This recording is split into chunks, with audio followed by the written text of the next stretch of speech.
No more Zaquan certainly hurts the heart a bit, but so do some of my brethren out here projecting a 6-win season in Stillwater, what some are claiming to be the safe play. I'm just going to go ahead and call it a lazy take.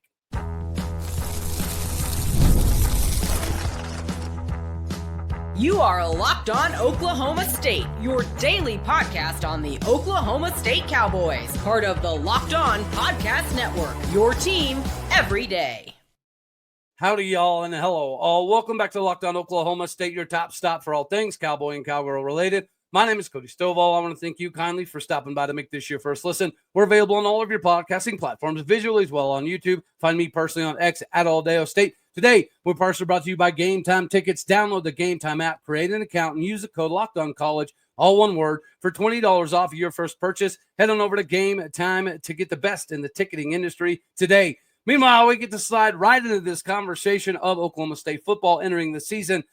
A 6-6 record is better than what most of the national expert punditry has for Oklahoma State entering this year. So shout out to my Locked On brethren out here for projecting a 6-6 season for Oklahoma State. Whenever you go back and look at the preseason polls, Locked On seem to value the Cowboys at least a little bit above what the national prognostications were, but not a whole lot. And I think this is another one of those scenarios where, yes, maybe we have some football minds here that project Oklahoma State a little bit better than most of the national punditry, but 6-6 just ain't it. 6-6 seems like a very lackluster season because that's precisely what it would be. But I also have to remind everybody, this kind of feels like one of those deals, right, where when they make their top 25 polls, everyone just wants to squeeze the Big 12 on at the very, very end. So 20 through 25 is almost all Big 12 teams because they know the conference is good enough to be in the top 25, but they're really not going to value them ahead of some of the other schools. So they're just going to squeeze them on to the end. That's almost what this feels like, right? Without doing a lot of research, which I kind of understand. Not everybody has the ability or time to go through every single roster in the conference in conjunction with what they should be and what they're spending and what they were previously. But if we go down memory lane, just a couple of years ago, Oklahoma State won 10 games, played Texas in the Big 12 title game with a non-NIL-led roster. This previous season, we did uptick a little bit, right? We got the offensive line paid. We got Ollie Gordon paid, Nick Martin, Colin Oliver, a couple other dudes, including Kendall Daniels. We got some of those people paid, but it was a very, very bad season. But even then, you're talking about spending $5 million. That's what Oklahoma State spent last year in NIL. What would this team look like if you were to go out and get some dudes from UCLA and LSU and Florida and Ohio State and Tennessee? Well, that's precisely what Oklahoma State did, but it's not the helmet stickers that are going to equal the wins. We've gone over this a couple of years ago. Oklahoma State had like 7 to 9 dudes that had certified 10 500-meter times. This team has at least 16 of those same individuals clocking those times. So when we're talking about the miles per hour or the speed on the field in football pads, a lot of these guys have already proven to be a hot commodity in that department. But outside of speed, you have to be much more physically imposing. Oklahoma State seems to have that this upcoming season. We went and got Demarion Thomas from Vanderbilt. He's a big 6'3", 350-pound dude. We also have Amon Oates, who's put on some weight. We've got Aiden Kelly returning. We've got Deshaun Brown back, Jaleel Johnson back. And we also went out and got Wendell Gregory from South Carolina. We got Brian McCoy, who was a 5th-round draft grade coming out of Akron. So we were able to upgrade the talent, and we're paying them NIL money that is supposed to be indicative of the talent that they've already shown on film, whether it be at other colleges or their come up to Oklahoma State previously already being here. Then you have to look at the schedule. How anybody can look at this Oklahoma State schedule and come to any other determination than, oh, yeah, they're definitely going to win more than 6 games. UT Martin's a W. Tulsa's a W. Arizona's a W. Houston's a W. Cincy's a W. UCF is a W. I think Iowa State is actually going to be a W. I do like Rocco Becht. I like the ACOC system, but I think that we have the girth up front, both offensive line and defensive line, to give them some fit. So I think that right there, if you just paint a broad brush stroke, that's over 6 wins right there. So if you have an upset or two, Baylor, well, that's at home. That's a possibility. Kansas State, now that's another upset that's possible because it's at home. I mean, you do have to go to Lubbock. And if they're good and Barron Morton's healthy and it's a night game, probably a loss. But if their season is derailed by that point, Barron Morton's not healthy, it's not a night game, that could be another W. I think KU, we don't know what they're going to look like. I think they're going to be better. It is going to be on the road. It could be somewhat comparable to the Texas Tech situation with the new David Allen booth or whatever the new stadium they have. It's called the booth, but whatever it atmospherically feels like could be fairly comparable to what Texas Tech could potentially provide.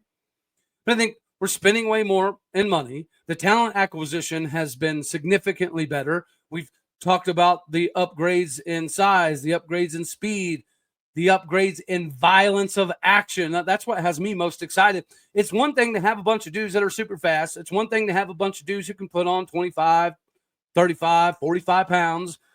But it's another thing to make it transferable on the field. And that's thankfully what it appears as though the Cowboys are going to have this season. And then whenever you look at the wide receiver core, we seem to upgrade there. We have Ioshoda Mikeen coming back, but we went and got Shamar Rigby from Purdue. We went and got Jalen Lloyd from Nebraska. We went and got Sam Jackson from Auburn. And that's just the baseline layer of why Oklahoma State is going to be much better than a 6-win season without even taking into consideration the coaching. That's the biggest thing to me is this staff has been so crazy upgraded that in of itself should equal more success in Stillwater, Oklahoma. Not to mention, Alan Bowman is not the quarterback anymore. And there's some people that were not big fans of Garrett Rangel. Well, he's not a quarterback here anymore either. And I think that Zane Flores or Haas Haney will both be an upgrade over Alan Bowman. Not only just because of his inability to escape the pocket, but I also think that fundamentally, Zane Flores and Haas Haney both have a stronger arm than Alan Bowman. And, Zane's been in the system for a little bit of time now. Haas has already played against some top-notch competition while he was at TCU. The running back by committee thing, I don't have a problem with it. And I think as the weeks progress, we'll have a better understanding of who the exact starters are going to be. So no matter who gets named as the first couple depth charts, I don't think we're going to know a whole lot about this team in the first couple weeks. But I do know that 6-6 just seems like more often than not, people went, well, they won 3 games last year. They lost Ollie Gordon. They lost Brennan Presley. They lost Nick Martin. They've got 60 new players. They've got all new coaches. So, they'll be better, right? Because Oklahoma State hasn't had a season like that. So the likelihood of them replicating that are pretty small. So we're just going to split it down the middle and say the Cowboys are better, but 6-6. I just think that there's way too much factoring in our favor for this not to happen. Like, we don't play BYU. We don't play Arizona State. We don't play TCU. We don't play WV, which, we go back and forth with them occasionally. And the problematic games are primarily all at home. Like that in and of itself, if Oklahoma State returned the exact same team, every player on the roster was the exact same as last year, the likelihood of us going 3-9 again with this schedule, it's impossible. Borderline impossible. So there's just no metric that I can find that indicates Oklahoma State is going to only win 6 games. It is possible. And again, I get it. It's the safe pick. But I think when you dive into this roster individually and you see the increases in size and speed and athleticism, and then you hear about all of the aggression that is happening, the way that we're operating more like an NFL SEC style of operation, it's pushing these guys to unprecedented levels. I mean, we just booted one of the biggest gets out of the transfer portal from Oklahoma State. The biggest name that was a late addition is already, not good. So I think that shows that there's a drive to get the best players on the field no matter what, no matter where they came from. And that's clearly seemingly happening. For you to get the best of your operation on the field, at work, at the office, at home, you need to stay hydrated. And Drip Drop is going to be that for you.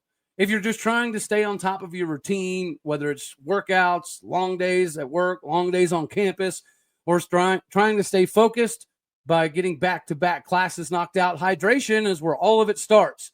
And that's where Drip Drop can come into play. When you stay on top of your hydration, you're going to notice that everything works better. Your energy, your mood, your focus, even your skin is going to appreciate the amount of daily fluids that Drip Drop can provide.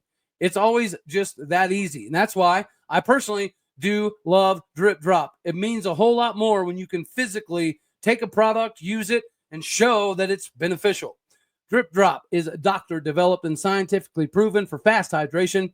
It uses the perfect balance of sodium, electrolytes, and glucose to help your body absorb fluids quickly, delivering 3 times the electrolytes and half the sugar of the leading sports drink. This is the best thing for you, whether you're out watching a game. Staying hydrated is important. If you're trying to get your dudes in the dugout to take hydration a little bit more importantly, Drip Drop is the easiest way to merge all of these things together. And right now, Drip Drop is offering our Locked On listeners 20% off your first order. Just head on over to dripdrop.com and use the promo code LOCKEDONCollege, all one word. That is dripdrop.com. Locked On College is the promo code, all one word, for 20% off. Stock up right now before football season hits hard and the weather outside hits you even worse. Football season means summer weather, which means you need to stay hydrated, and Drip Drop is the best in the business for just that. All right, now we get to shift gears here. Unfortunately, Zaquan Patterson, the very, very heralded consensus 4-star get from Miami, who was classified by the Miami coaching staff as the hardest hitting safety of all freshmen in the ACC conference. He gone. And you know what? This is going to happen occasionally, right? That's the downside when you have an overabundance of transfer portal dudes that are not used to the culture. They're not used to the way of life. They're not used to the daily grind that Stillwater provides. And maybe the coaching staff is a little less forgiving about certain things, whether it just be, going to class on time or going to film on time or being at your workouts on time or taking care of your health and nutrition or logging in the appropriate amount of hours on your playbook and your iPad, things of that nature. There's obviously some universities that have a little bit more of a grace period when it comes to narrowing down how you are going to take the game seriously. It's not for everybody. There's going to be a culture shock when somebody goes from Miami to Stillwater, Oklahoma, of course. But the bright side is David Kabongo has answered the calling. I think you also have to factor in DeAndre Boykin coming over from North Carolina as well. Landon Cleveland dealt with some injuries last year. We got to see a little bit of him, and when he was out on the field, it was pretty fun to watch. But David Kabongo seems to be a name that is kind of gravitating up and up and up a little bit more each week. I think you also have to consider Mordecai McDaniel. Mordecai McDaniel being that Tanner McAllister kind of dude that was with Grantham at Florida that has now come over and helped implement some of the things that he's looking to have accomplished. Not to mention the fact that Coach Ryan Osborne comes from Charlotte, which was his last stop. So he's got the Florida scene covered with Todd Grantham. He's got the Charlotte scene covered with Coach Ryan Osborne. He should be able to help guys like David Kabongo and Landon Cleveland and DeAndre Boykins all kind of up their game a little bit more. And that's why I think at the end of the day, is it going to be a loss? Absolutely. Whenever you go look at the highlight film and you go look at the recruiting and all of the schools that he was recruited by and the fact that the Miami coaches, again, called him the best tackler of all freshmen in the ACC, yeah, we were excited, to say the least. And whenever you pay somebody that big time kind of money, there's an expectation that they're going to be able to come in and handle their business. But unfortunately, there's always going to be some of these dudes that have a difficult time transitioning. And this is synonymous all across college football. And he's not the only transfer dude that we've had that's had a little bit of an adjustment period. There's a big old defensive tackle that has, kind of had some adjustment period. along the way. There's going to be other transfers that just don't always fall into the Cowboy culture. Or maybe the regiment is a little bit too strict, right? Maybe there's not enough of an ability in their eyes to get out off campus and do something fun and creative, or whatever the case may be. But when you have David Kabongo emerging, you're going to be fine. When you have somebody like Landon Cleveland, if he's willing to, be buckled down and be a student of the game and be absolutely 100% immersed 24/7 with all things Cowboy football, the talent is not a question. Then you bring over DeAndre Boykins from North Carolina, another one of those individuals that athletically the talent was never a question. And then Mordecai McDaniel, right? That veteran leadership presence that has seen a multitude of things in his days playing college ball, a multitude of fronts, a multitude of looks, a multitude of defenses in general, a multitude of responsibilities. It's okay that you occasionally have a dude or two that just can't quite fit into the mold. And there is always the possibility of that designated student athlete thing, but that also isn't going to be for everybody. You've got to make sure that when you're getting down to this 105 roster limitation, that you're not only going to have dudes that athletically are a talent upgrade, but they have to be willing to buy in completely to what is being sold. And that's not always going to happen, unfortunately. So I'm sure everybody, myself included, I was very excited about what Zaquan Patterson could be in Stillwater. Just because of his versatility, his athleticism, his background, his, recruiting acumen, his ability to obviously put himself in a position to be successful as a true freshman at Miami.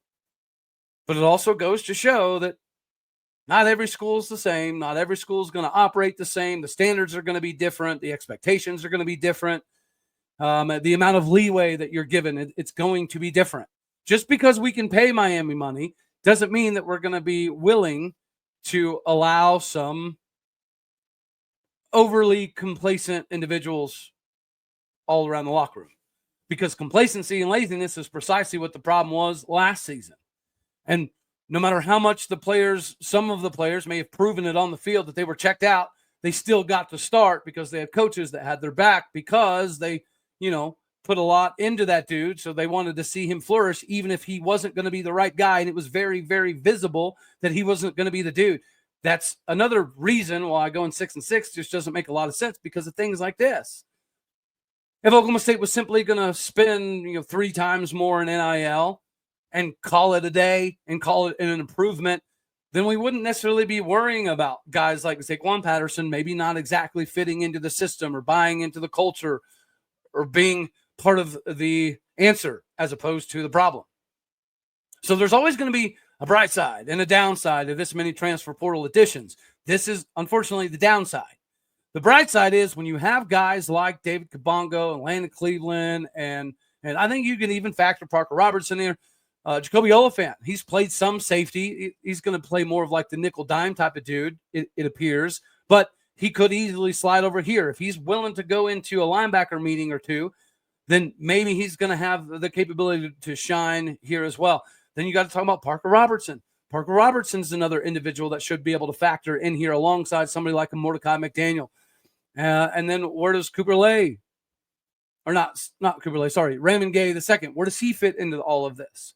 So I do think that we have enough veteran leadership at the safety position that losing somebody like a Zaquan Patterson is not going to absolutely derail the season. That last year, maybe things would have been different because we did see when Nick Martin went down, Colin Oliver went down, the entire complexion of the defense did unfortunately change. And I'm not a big, it was injuries, dude, because I don't think it was, but it did play a hand in it. And then we got to see the talent drop off sometimes when the backups would come in. The defense is likely going to be a calling card in Stillwater this season. And I think the staff fully intends on it being that way. So they're not going to mess with it. It doesn't matter how much you're getting paid, obviously, because I'm pretty sure Zaquan was at the top, the very top end of what we were paying the transfer portal dudes. So sometimes the financial incentive isn't the end all be all, but also I'm happy that Oklahoma State coaching staff is not handling things from a place of laziness or complacency like last year. They're going to be given opportunities. These portal dudes, they're going to be given opportunities, point blank period. They're going to be given a little bit of leash. So they're going to be allowed to be late a couple times. They're going to be allowed to, miss a weightlifting session or two here and there, right? There will be ramifications, but it's not a perfect world. Not everybody's going to be on time to everything every single minute of every single day. There's things that come up. But at the same point in time, the leash is obviously going to be much more condensed. When you're paying a dude, say $25,000 a month or 22 or 23 or 28, when you're paying that kind of money, you expect that dude is going to be on time. He is going to be at every practice. He's going to log all of his iPad work, and he's going to, pay attention in the nutrition category. But not everybody is going to. But it allows for dudes to kind of make an emergence, like a David Kabongo. And that's one of the names that I keep hearing pop up, right? When I found out about the Zaquan thing a few days back, obviously it hurt the heart. And then I assumed maybe he was going to be a DSA, which is still a potential possibility, but it seems as though he's actually taken his ball and left Stillwater, Oklahoma. So I don't know. Don't know at the end of the day what happened, but I do know that they wouldn't allow this to happen if they didn't feel supremely confident in what David Kabongo is doing. If they didn't feel like Jacoby Oliphant could slide over, or DeAndre Boykins could step up, or Landon Cleveland could slide in, or Parker Robertson could be a stopgap dude. They wouldn't have made this kind of move when you're paying a dude that kind of money if they didn't anticipate other dudes were already ready to step up and kind of take that place. So it's not fun, but it's part of it, right? It's a way of the world that we live in. And when you're paying dudes money, there's an expectation that your leash is not going to be very long for very long. Just like whenever you are trying to find the best way to get to the games, and it's not just sports stuff, right? Comedy, music, theater, Game Time Tickets has everything that you need. And we've all, at some point in time, decided last minute, hey, I want to head to this ball game, or I want to go see this concert with friends and family. And maybe it's the day of, and you suddenly realize that you have to be in stands to witness this. This is exactly where Game Time comes into play for you. It is the easiest way to grab last-minute tickets without all the stress of searching for weeks for tickets. With the money you save on tickets, you can splurge on food, drinks, merch, or even invite a bigger group to come with you, because Game Time makes it all possible. Game Time makes buying tickets fast and simple. Prices on the app actually drop the closer you get to the first pitch, the first kick, the first note hit. And they've got incredible last-minute deals, clear seat views, and the lowest price guarantee that takes the worrying out of your buying.